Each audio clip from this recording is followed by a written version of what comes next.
Obviously I don't think it's a big one, but it's a bite, it's a start.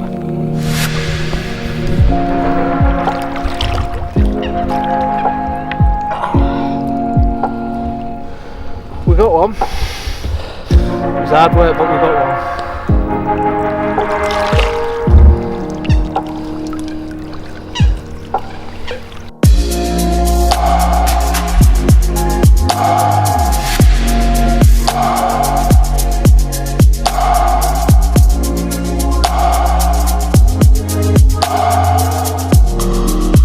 Right, so we're going to start this video off a little bit different from the norm, because as you can see, we've just moved into darkness. I'm on a day ticket fishery, and this is the first bite I've had, this lovely £25 common. So we're a bit limited what we can do in the dark, folks, so we'll get up at first light and we'll let you know what tactics I use to catch it.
Right, so welcome back.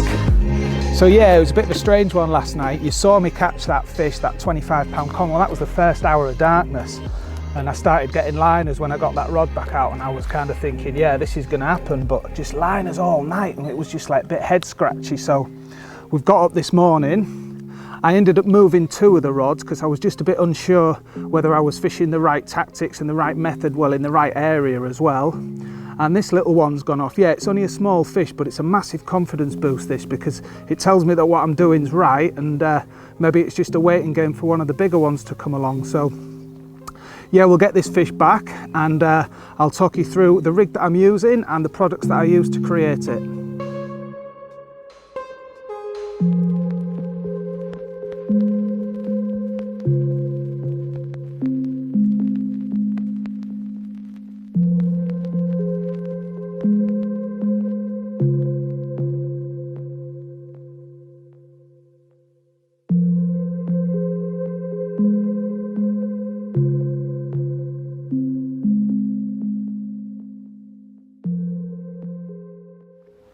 Okay, so we've just put that little fish back, and like I said, I was going to talk you through the rig that I've been using. This is pretty much my go-to bottom bait rig, and I'll talk you through the components that we've got in there. That's a size 6 anti-eject hook. With that style of hook, I always like to use a liner. It just helps to set the hook better, but in this case I've used the shrimp liner. It's just something a little bit different. Sometimes those percentages can pay off. That's tied onto a £25 gravel jelly wire hook link and the matching anti-tangle sleeve. So I'll talk you through how I put it together. Okay, so we start with about 12 inches of the jelly wire. And we just snip that off. And the first thing we're going to do is we're going to attach the hook. So to attach the hook, I use the uni knot. It's a little bit more complicated than a blood knot, but I find it gives me a much better hold. So basically what you do is you go through the eye of the hook and then you create a loop on the two sections that are coming out of the hook. You go back round that loop, and this is the fiddly bit, and you go through that loop 5 times. Like I say, it is a little bit fiddly, but once you get used to it, it's not so bad. So once more. So just get the eye that's coming out of that loop and just gently pull that knot in like that. Now before I pull anything tight, I'm going to wet the knot with saliva. And now that's wet, that'll slide down into the hook and pull in tight. Just make sure that knot's bedded down properly. Like I say, that's a very strong knot. I've never had one slide. And the tag end, because we're going to use the shrimp aligner on there, you can leave a little bit on that tag end, but you don't need to if you're not using an aligner.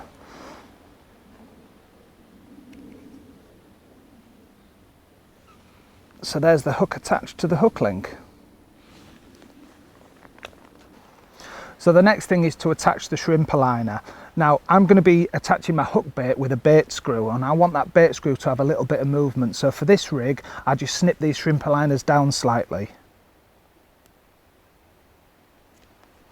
Okay, that's ready.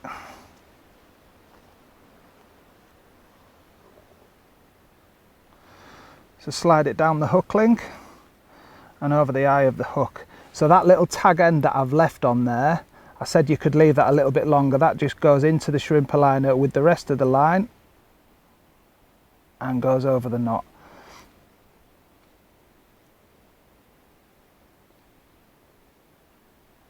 So it grips the eye of the hook really tight, does that, because the last thing you want is your aligner moving. It's there to do a job, so that's got a really nice tight grip on the hook there. So the next thing I want to do is I want to take 1 inch of the coating back. So what I use is anything from the Comfort range with PB has a stripper tool attached to it. So it's dead handy. Just slide it in right at the very base of that shrimp aligner, and I'm just going to take 1 inch of that coating back. Okay, so just hold that there for a second, let that settle in. So as you can see, where I've peeled back the coating there, it's all ribbed up there, and because it's ribbed, that's perfect for me to attach my rig putty. So with your thumb and forefinger, just place the putty around that spot. What I do is I push it in really tight, and then I fold it round and just work it into a really nice neat little ball.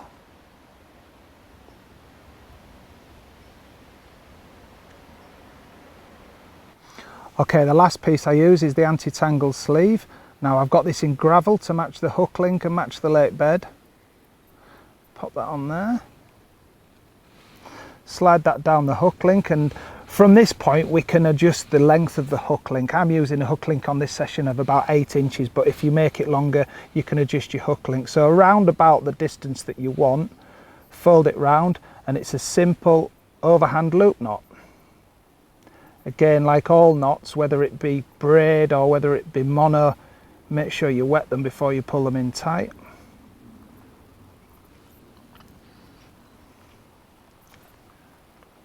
And I don't like to leave too much of a ring at the top there because I want the anti-tangle sleeve to cover everything.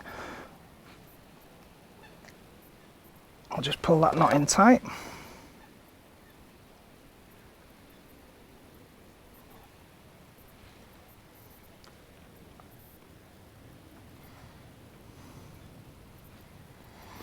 And once again, like I did before on the hook, we can leave a bit of a tag end there because the anti-tangle sleeve is going to hide that.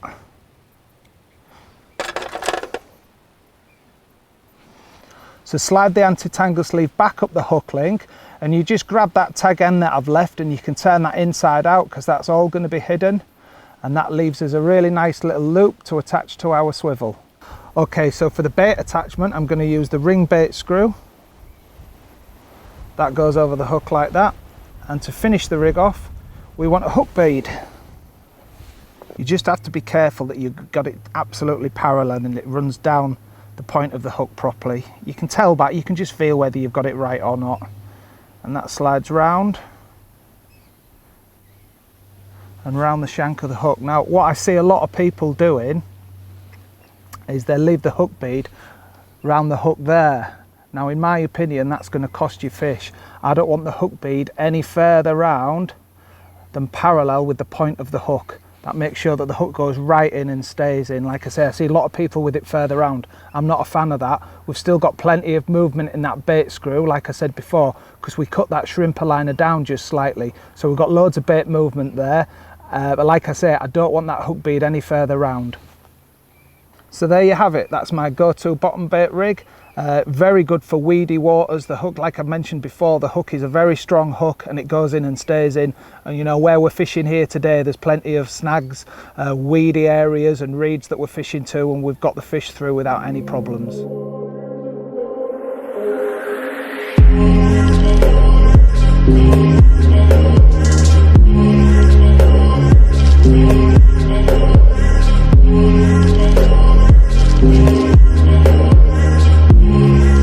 Right folks, the left-hand rod has just absolutely screamed off, and I know you shouldn't say it, but this feels like a better fish. This had about 20 yards off me before I could get to the rod. It's screaming down the right-hand margin.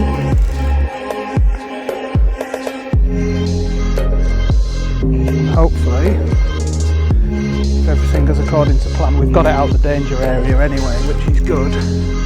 So we're in open water now, so I don't have to apply too much pressure on it now, because as long as it stays this side of that weed bed, I'm happy. The lead's gone for sure on that take. The lead's gone for sure. Fish is up in the water.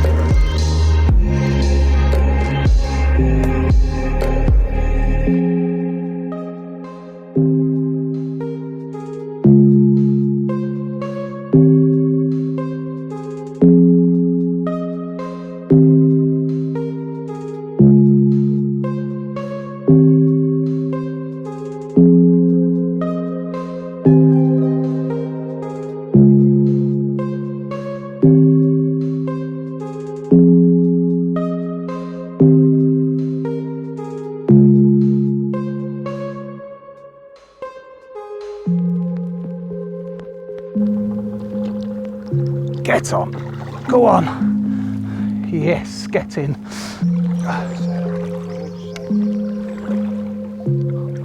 I'll just start from here.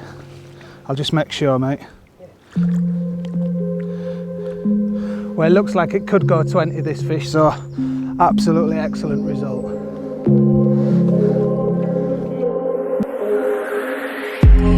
Okay, so I talked about the hook hold I've been getting with these anti-ejects, and I absolutely needed it for this one. This is an angry common and he tore off down the right hand margin, and yeah, he had a bit of line off me. I was convinced it was going to be a bigger fish, but as you can see, he's a long lean common, and yeah, absolutely nailed, and we got him through the weed, and that's fish number 3, so happy days.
This right hand rod's absolutely rattled off. It's only a low double common, but it's not fishing well this lake at the moment. We've not seen many people have a fish, and this is fish number 4 for us, so we'll take it, you know. And it's not fishing well, you have to just thank yourself that you're not blanking. So yeah, we've had 4 fish now, and we've got a few hours left to fish, so there's still potential chance for another bite.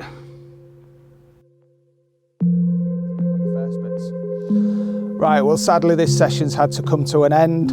I'm disappointed, if I'm honest, but really I shouldn't be. I've had 5 fish, 5 bites, 5 fish landed, so what I was doing was right. You know, it's a weedy water, we got every fish through that we hooked. There's a lot of fish in this lake, and you always want to get into the bigger ones, but that didn't happen on this session. But really, we're looking around the lake, and we've only seen 2 other fish caught in the time that we've been down here, so I'm happy with what I've done. All in all, I'm happy with the session. Like I said, the first fish was a 25-pound common, and you know, I shouldn't be too upset about that. So I hope you've enjoyed joining me on this session, and I'll catch up with you again soon.